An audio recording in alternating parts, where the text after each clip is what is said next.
thank you for the introduction and for the invitation. So my talk is somewhat of an outlier here. I won't speak about data analysis. Maybe at the last slide I will mention some questions. So it's about computational geometry, though, and its applications to optimal transport. And it's a summary of many joint works with many co-authors, which I will mention along. And the overview is as follows. I will first try to show the relationship between optimal transport and the notion of Laguerre diagram, which are also called additively weighted Voronoi diagrams in computational geometry, and how these Laguerre diagrams form a very efficient tool to discretize optimal transport and to solve optimal transport problems. And then I will discuss two applications of this discretization of optimal transport to unrelated topics. So this is to convince you that it's quite versatile and show you some applications of optimal transport. So you might not know about optimal transport, so I will describe it shortly. So here you have two probability densities, which represent, for instance, a distribution of sand on some domain X, and two piles of sand, which you want to transport. So you want to transport X, the probability density over X to Y.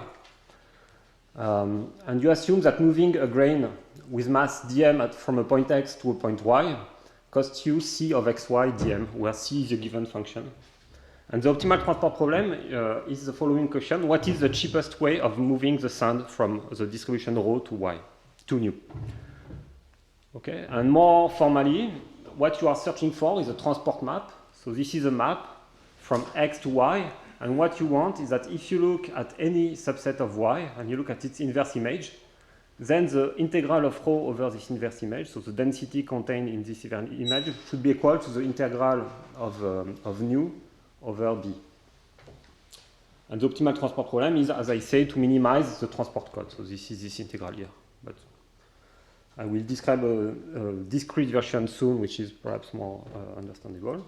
And it has many, many applications in mathematics, so in the study of PDEs, to establish functional inequalities, optimal functional inequalities, in probability theory and geometry, and also more recently in computer graphics, machine learning, inverse problems, and so on. The list goes on.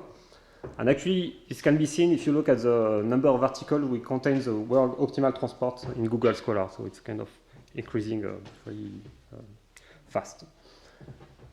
And there is a question of how do you compute optimal transport plans. And in order to do that, you need to discretize your space and your probability measures. And the most obvious solution is to discretize both source and target by a finite sum of direct masses, so by a finite set. And then optimal transport is equivalent to what is called assignment problem in combinatorial optimization, which is not so easy. The cost of the best algorithm is more than quadratic. Then you can use a PDE approach. Say I have two probability densities. I will write the optimal transport problem as a resolution of some PDE, and then I discretize this PDE. So this is the second approach. And the third one, which I would like to emphasize, is to make the assumption that the source has a density. It remains a continuous density. But the target is finitely supported, so it's supported over a finite set. And there is a discrepancy. Either you have a very general algorithm, which makes no assumption on the cost function, but which are computationally expensive. Or you can have computationally very efficient algorithm, but which are restricted to cost function, which are geometric in some sense. And in our setting, geometric means that you are able to compute efficiently the Laguerre diagram or the weighted Voronoi diagrams for C. Okay, so I will describe this setting. So again, the same picture, but here the source is a probability density and the target is a finite supported probability measure. And the transport map, here it's much easier to describe. You take a direct mass here, you look at its inverse image, and you want that for every y, the integral of rho over this inverse image should be equal to the new I in front of y. Okay. But here the set of transport maps is really huge. In some sense, it's it's contained in the set of measurable partitions of the set X, so it's infinite, uncountable, what you want. But fortunately, we are not searching for any transport map, but we are looking for an optimal transport map. And this induces regularity of the partitions that you obtain, and the partitions that you are interested in are much smaller. They form a finite dimensional set. And they are related to Voronoi diagrams and Laguerre cells. Okay, so let me describe, have a very fuzzy economical analogy to explain what's going on. So here imagine this is a city, and in a gray scale you describe the density of population. And in Y, so the set Y is a set of location of bakeries. So people want to buy a bread or croissant, whatever, and they are lazy, so they go to the closest bakery. So this induces a decomposition of the domain into Voronoi cells. And if the price of bread is uniform, really people go to the closest bakery.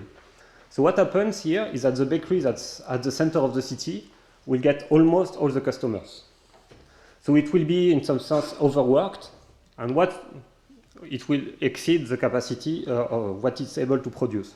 So how do you solve this problem? You set up prices, non-uniform prices. This means that this bakery here at the center will increase the price of bread, and people here, they will make a compromise. They will try to minimize not only the distance, but the distance plus the price. And by doing so, this defines a different decomposition of the domain, and these cells shrink. Okay, and this is what I call the Laguerre diagram, this decomposition. And what's very easy to prove, actually, it's a 3-line, is that the Laguerre diagram induces an optimal transport. So Laguerre diagrams always induce optimal transport maps between the density rho and the measure, which is supported over the bakeries, and the mass in front of each Dirac is the amount of customers attracted to this bakery. Okay. So now the question becomes, I know how to build optimal transport maps, but I don't control what is the image. The image is the distribution of customers. So now what I can do is to play with price, and hopefully, if I set the price right, I can make sure that each bakery gets exactly, let's say, 1/5 of the customers. Okay. So this seems, it's a finite dimensional problem, but still, you want to solve a nonlinear system of equations. It's not trivial. And this was first remarked by Gangbu and Mike Kahn in '96, I think. And this led to an algorithm which basically works by adjusting the price bakery by bakery in a monotonous way. But the complexity of this algorithm is quite bad. It's n cubed over epsilon, where epsilon is the desired precision.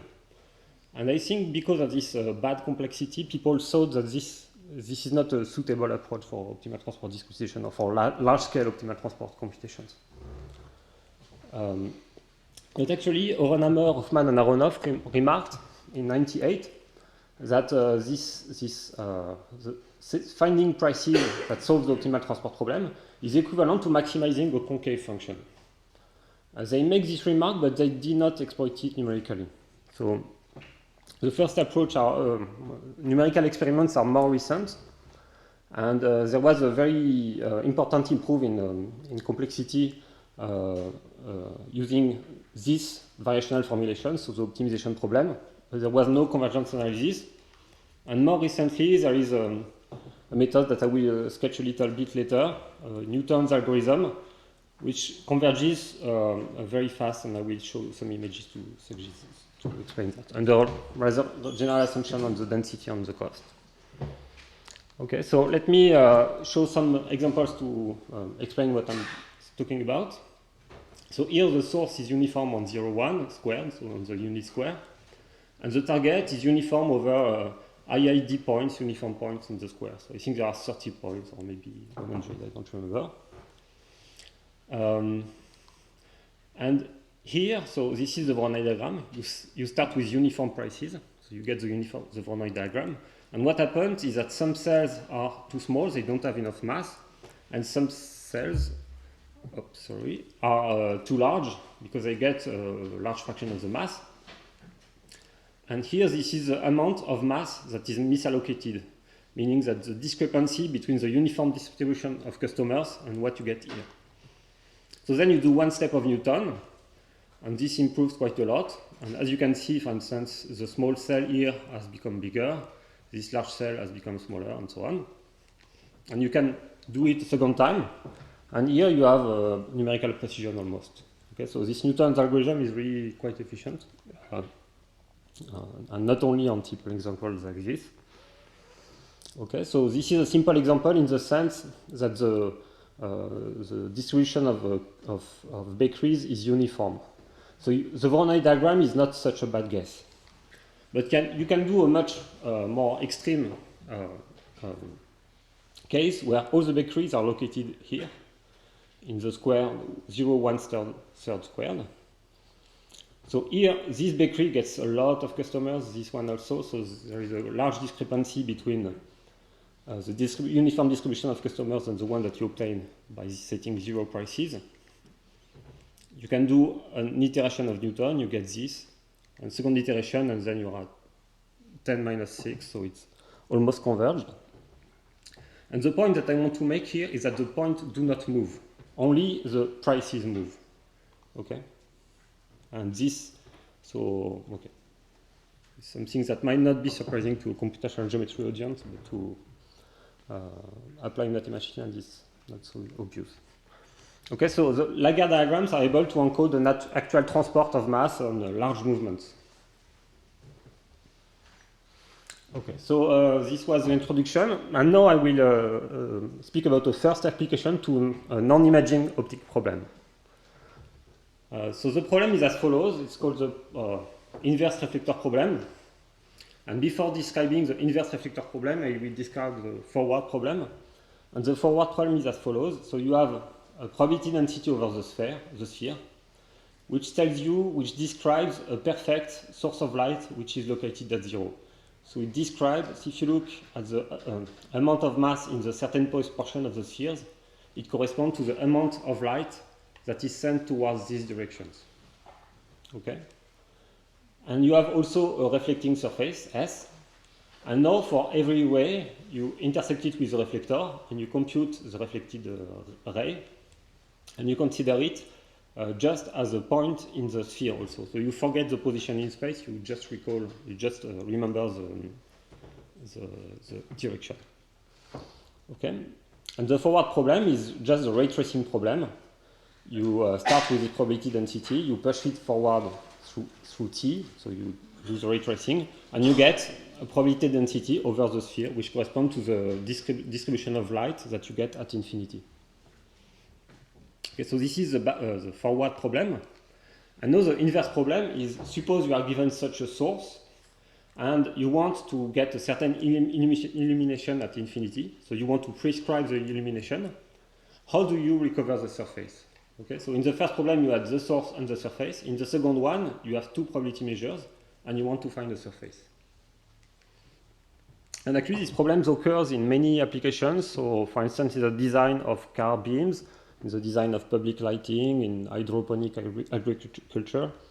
In any cases where you want to prescribe the distribution of light energy. So it's called non-imaging optics because you don't want to produce images. You just want to prescribe the distribution of light energy. Okay? And there is a zoology of a similar optics problem with various types of sources, lenses, various types of targets, and so on. Okay, so now let me describe the semi-discrete version of this problem. And maybe let's make it very, very simple by saying you only want to send light in one direction.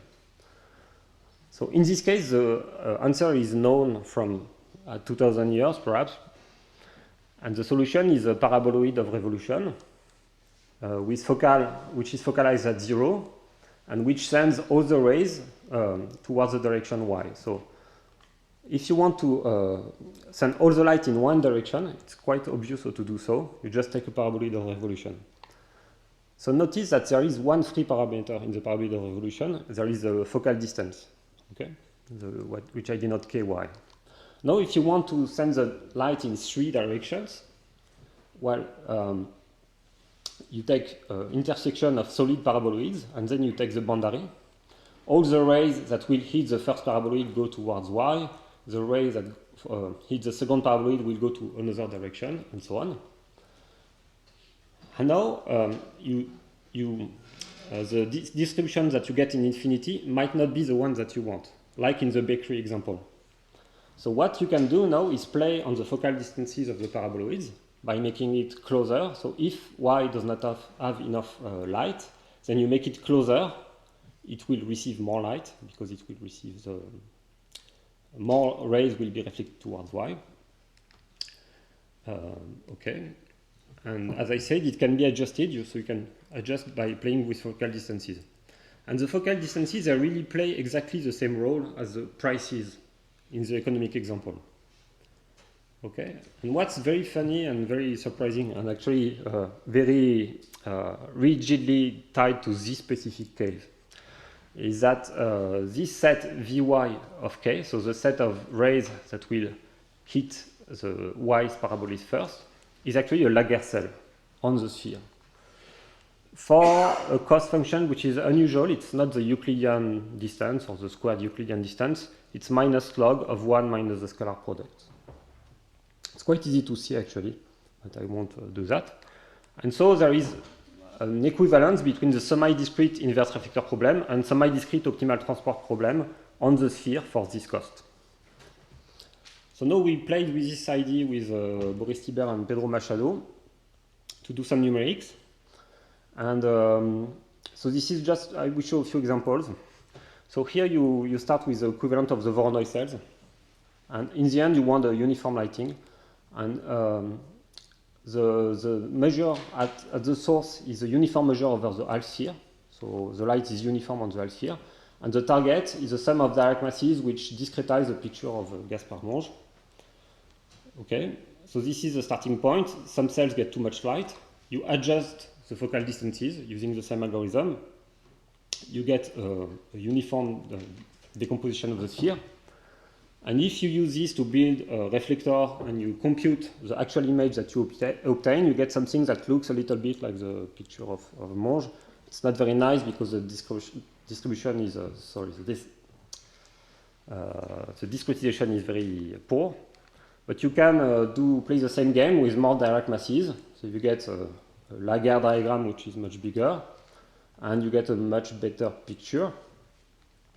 So these results were obtained using the variational formulation, but not with the quasi-Newton algorithm, the dump Newton algorithm that I mentioned, which restricted the resolution to such sizes.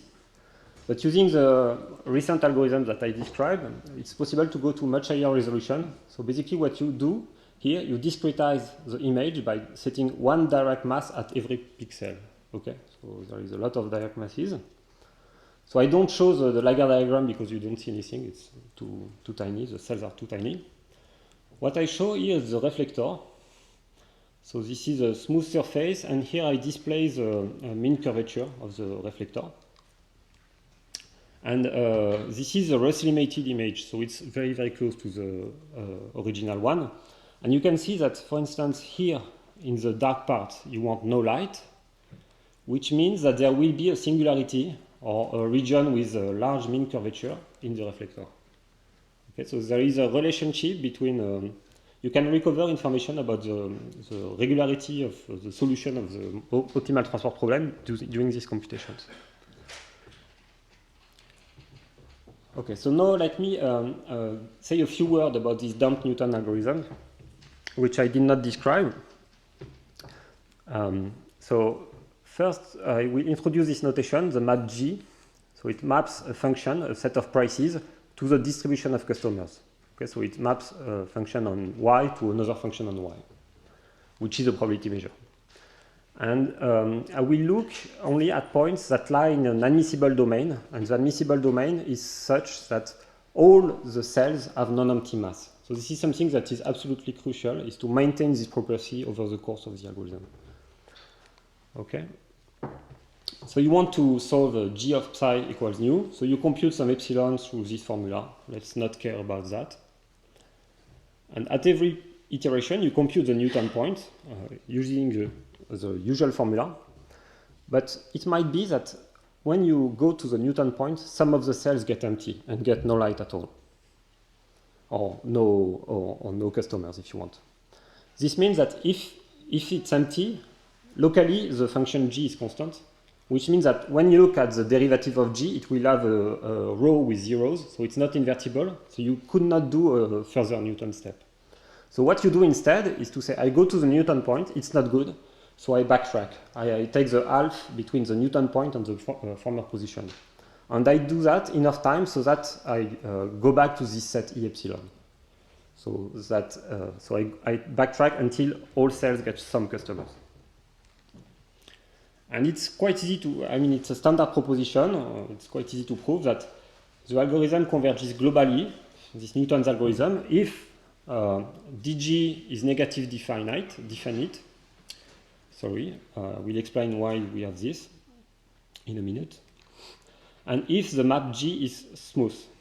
So it seems that this proposition is quite standard, and it could be obvious how to apply it to optimal transport. But in the end, showing these two properties is quite difficult and involves, I think, interesting ideas, which I will try to sketch very, very briefly. So the theorem that we have in the reflector case is that if X is an hemisphere, if the density, the source density, is smooth enough, then the damped Newton algorithm converges globally. And sorry, if it's smooth enough, and more importantly, if the support of the density is connected. So this is really the important assumption. And why is it important? So let's take a look at the function g. So recall that the function g associates to every point, so to a given set of price, the integral of rho over each cell. So it's quite clear that if you look at, for instance, this point y, and you take the derivative with respect to a certain price z, then this derivative will be non-zero if and only if the two cells y and z intersect. Because if you change the price here, it will not affect this cell, okay? So actually, if you look at the matrix induced by the derivative of g, so this matrix has a non-zero, if and only if, okay, sorry, so this is the definition of the matrix, and this is the definition of the graph H, which joins 2 points if the matrix has a positive entry. Okay, and actually, it's because of what I said, it's not difficult to see that the matrix H is actually the one skeleton of the decomposition of the domain by the Laguerre cells. And if the domain is connected, then it's a connected graph. And so, because it's a connected graph, L is a graph Laplacian. So you can show quite easily that the kernel of L is just the constant functions. And this gives you the strong monotonicity. Okay, so this is the first step. And then for the smoothness, it's actually a bit more tedious. And it relies heavily on a quite sort of hidden convexity property of Laguerre cells. So in the reflector case, if you look at the Laguerre cells as cells on the sphere, even for the distance, the square distance on the sphere, they are not convex. But there is a miraculous fact is that there exist maps which are called C exponential maps, such that, so there is one such map per point y, such that if you look at the Laguerre cell y and you take its inverse image by this C exponential map, it's always convex. Okay, so it means, for instance, that in this case, the Laguerre cells are always connected, which is not obvious from the definition. So actually, it's a very restrictive condition, asking that the Laguerre cells are always connected regardless of the distribution of psi, but which is satisfied for the reflector problem and for some similar problems. And actually, what I find very interesting and very intriguing is that this condition was introduced not for algorithm or for discretization, but for the regularity theory of optimal transport, like the regularity of Monge-Ampère equations. So it's quite surprising that it also appears in these discrete problems. Okay. So now I will switch to the second application, which is enforcing incompressibility in fluid dynamics, let's say. And I will start with a theorem by Arnold, which says that if you look at the Euler equations for incompressible fluids, so it's not very important if you don't understand this part. I will switch to the discretization soon. So the solutions, smooth solutions to Euler's equation for incompressible fluids are geodesics in the space of diffeomorphism of the domain, which preserves the volume, okay, which you regard as a subset of this Hilbert space. Okay, so this is a formal statement in the sense that it requires smooth solutions. And the question that was raised by Yann Brenier is, what about minimizing geodesics? So you are given two diffeomorphisms that preserve the volume of a certain domain. So two, okay, I will explain it a little bit better after. So you are getting two measure-preserving diffeomorphism of a certain domain, and you want to connect them by a path of diffeomorphism which preserves the volume and which minimizes this integral, which measures the energy that is spent by particles to go from their original position to their final ones. And actually, if you look at this problem, there is no classical solution. You need to relax, and you get what's called generalized geodesics, which I won't describe very carefully. And what's more interesting, perhaps, is that in many cases, in dimension 2, if you solve this problem and you look at the generalized geodesics, there is a sort of non-deterministic behavior of fluid particles. So the particles that come from one point might split, follow two different paths, and join in the end, which is something that you do not expect physically, but they are still nonetheless formal solution to Euler's equation. So what we wanted to do is to get a numerical understanding of this non-determinism. Okay, so let me describe the discretization. So we have a certain number of particles t, and we have a certain number n, and a certain number of time steps t. So at time e, the particles are described by their position mi1 to min, and which are gathered in a vector. And the analogous of this problem, so the discretization of this is just the sum of the square distances between successive positions. So it's actually quite easy to discretize.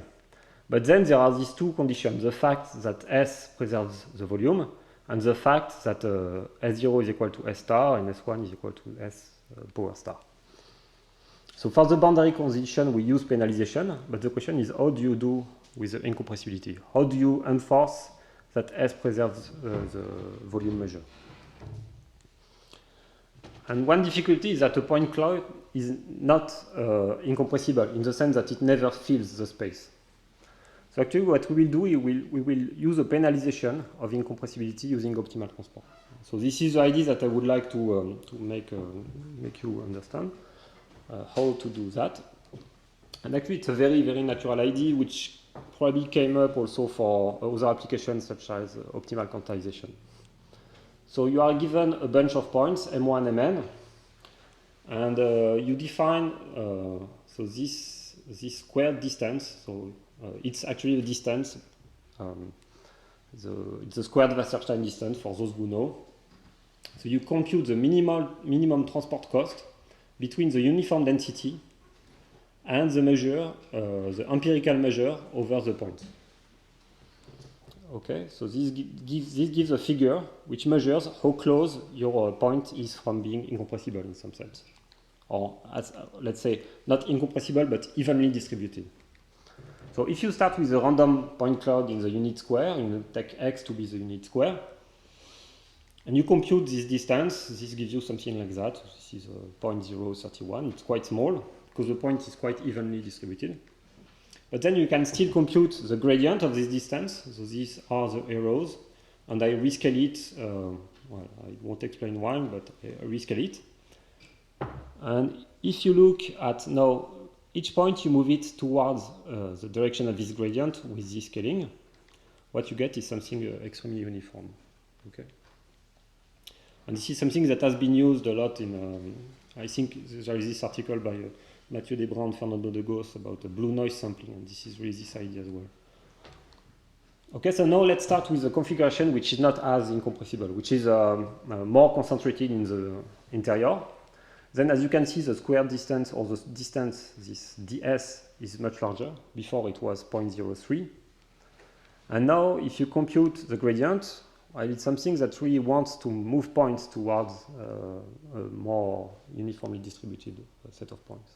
And if again you compute the gradient step, what you get is this. Okay. Okay, so let me now explain. So the problem that we solve now is the following. So we want to minimize. So this is the action. So we have a sequence of point clouds, M1, MT. So this is the energy that is spent to move Mi to Mi plus 1. So this is squared Euclidean distance, standard. Then we want M0 to be close to some prescribed position of particles. So what you want to do is to prescribe the position of particles at the beginning and at the end.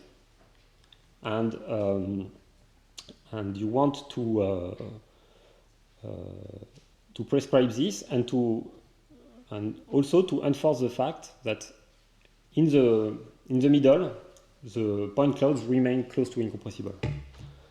So let me do maybe a tiny example, which is the following. Imagine that you are working on X, which is the disk. I think I cannot set it down. So you have X equal to the disk, and you want to connect S star equal to the identity to S big star equals to minus the identity. So you want to connect particle to the opposite position. So what I want to point is that the standard way to construct this interpolation is just to say, let's interpolate linearly. This is if there was no third term, if there was no incompressibility, what you would do is basically try to join x point h to the opposite point minus x. And what happens if you look at time 1/2, then x plus minus x is 0, divided by 2 is 0. So all the points get at the origin. So you get a direct mass at the origin. Okay, so this is not incompressible at all. And imposing incompressibility will force you to follow a different path than the straight lines. Okay. Okay, so let's continue. And actually, in order to minimize this, it's not so easy, because first it's a non-convex optimization problem. So what we do is a quasi-Newton, like gradient descent if you want. And at each step, we need to compute optimal transport for each point cloud at each step of the descent, and for each time step, we need to compute an optimal transport problem. So it's actually a good stress test for optimal transport solvers. Okay, so now let me give an idea of what are the so-called generalized solutions. So here in what I described, we saw these points M as a sequence of point clouds. But actually, you could also say, I fix an initial pollution and I follow a particle.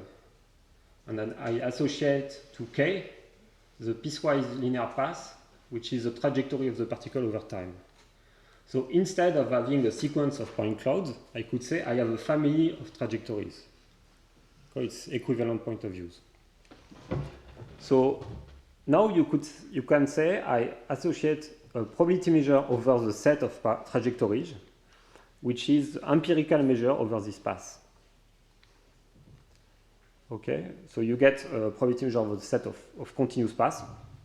And actually, what we were able to prove with Jean-Marie Mirbeau is that under suitable assumptions on the underlying generalized geodesic, and also under suitable choice of lambda, you can the minimizers of this discrete problem converge as n goes to infinity, as the number of points and the time step go to infinity, to what's called a generalized minimizing geodesic, which is a probability measure over the space of paths.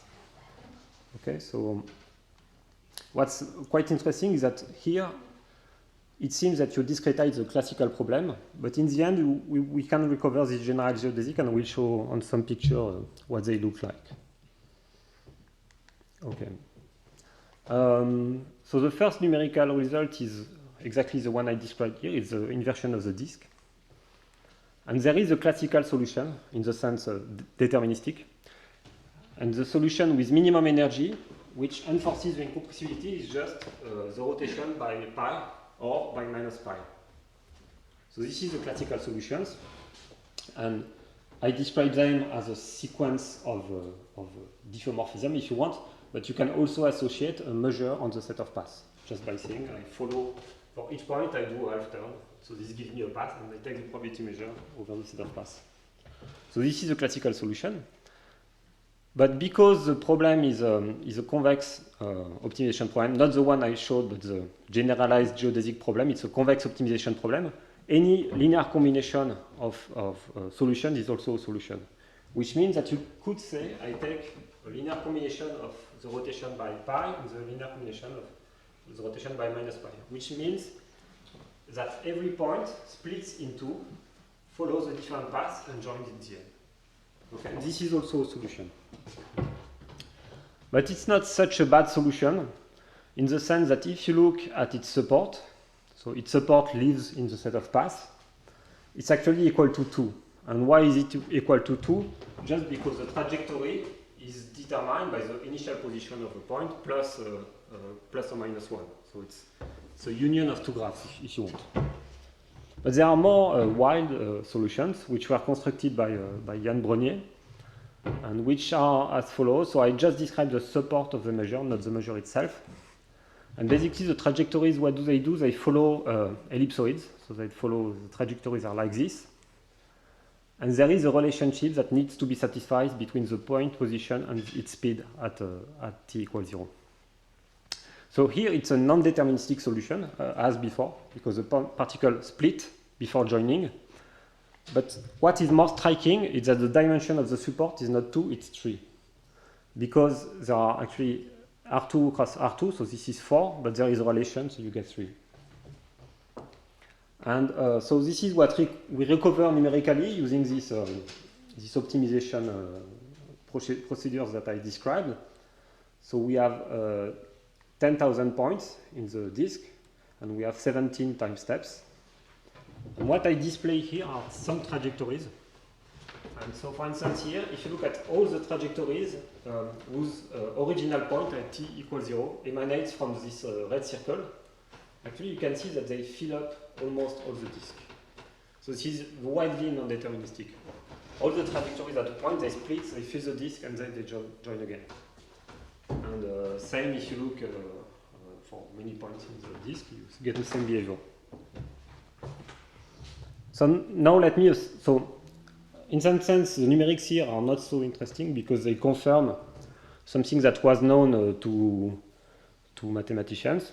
But now let me switch to another problem where the solution is not known. And it's called the Beltrami flow in the square. So what I display here is a solution to Euler's equation. So basically you have particles, they travel in time. So you get, so I color them with some color so you can see a little bit how the movement goes. So basically this thing goes and turns and swirls around. Okay, and so what you do is you take this as the initial position so you set up 4 experiments. You take this as the initial position, and then you take this as the final position. So it has moved, but just a little bit, so it's not a very wild movement. Then you go a little bit further, so this here, you go a little bit further, this here, and so on. Okay. And now you solve, and you try to find the interior pictures here. And these are the reconstructed generalized geodesics. So for t less than 1, you recover something that looks a lot like the classical solution. And this is predicted by a result of Brenier, which says that there is a threshold if t is less than 1, so if you are here, you should recover a classical solution, and if t is larger than 1, you should recover a generalized solution. But they don't, well, nobody knows what they look like. Okay, so for the point 9, you have this, and then if you go to point 1.1, so above 1, you can see that there is some weird things happening here. And what happens is that it's cheaper. So the blue wants to go in a counterclockwise manner. So as you can see, it goes like this. So it goes counterclockwise. But at the interior, it goes clockwise, because it's cheaper for it to go clockwise in the interior. And the further you go, if you take the final time to be 1.3, this effect is stronger. And 1.5 is even stronger. So now you might wonder, is this example simpler than the, well, how does it compare? How does the complexity of the solution compare to the complexity of the disk inversion? Okay, so let me first show some pictures. So this is the trajectories for the disk inversion emanating from a point. And these are the same trajectories for the square emanating from a disk. And it's clear that here the trajectories fill up the space much less. So in some sense, this solution is more deterministic or less non-deterministic. And it would be interesting to quantify this. And what we did, and this is maybe the only part where I will mention the high-dimensional data analysis, and actually I think it's very relevant, is what we did, it's something very simple. We computed an estimation of the Minkowski dimension of the support. So basically, we compute for each of the support of the solutions, which are probability measure over the set of paths. We compute the minimum radius required to recover the support with n balls. Okay, so this is delta n. And we display the log n over log of 1 over delta n. And if the support of mu was manifold, this would converge to this would converge in the exact case to the dimension of the manifold. So this is for the Beltrami flows on the square. And you can see that for t equals 0.9, you recover a dimension of 2, which is a classical solution. This is for the disk. You get something that is slightly above 3. But now if you look at the intermediate times, you recover a dimension that seems to be strictly between 2 and 3. Okay, so there is a natural question that one might ask, is there some sort of a fractal structure in the solution of, in the general solution for the Beltrami flow? Actually, we don't know. And I must mention here, before switching to the conclusion, that actually this is not a very good way of estimating the dimension, because here we are not working with mu, but with the support of the measure. But we don't know that the support converge. We just know that the measure converge. So we know that the sequence of discrete measure converges to a generalized solution. So actually what we would like to be able to do is to estimate the dimension of a measure in some sense. And so I don't know how to do that. So this is why we did this experiment. But actually I think it's an interesting question here. Okay, so to summarize, so my hope was to convince you that Lagarde diagrams are a very powerful and suitable and efficient tool for discretizing optimal transport problems, and some other type of equation like Monge-Ampère equation and generated Jacobian equations, which appear in optics, geometry, and economics. This is something I did not insist too much on, but I think that the discretized problem inherits many of the geometric features of the continuous ones, which suggests that it's a very meaningful way of discretizing. For instance, I believe that there is an analog of the continuous regularity theory for the discrete setting. And finally, the geometric inference from probability measure in a large dimensional space could provide insight on some variational problems, such as Bregnier's general geodesics, so like the fractal behavior. Okay. So I will stop here, and I thank you for your attention.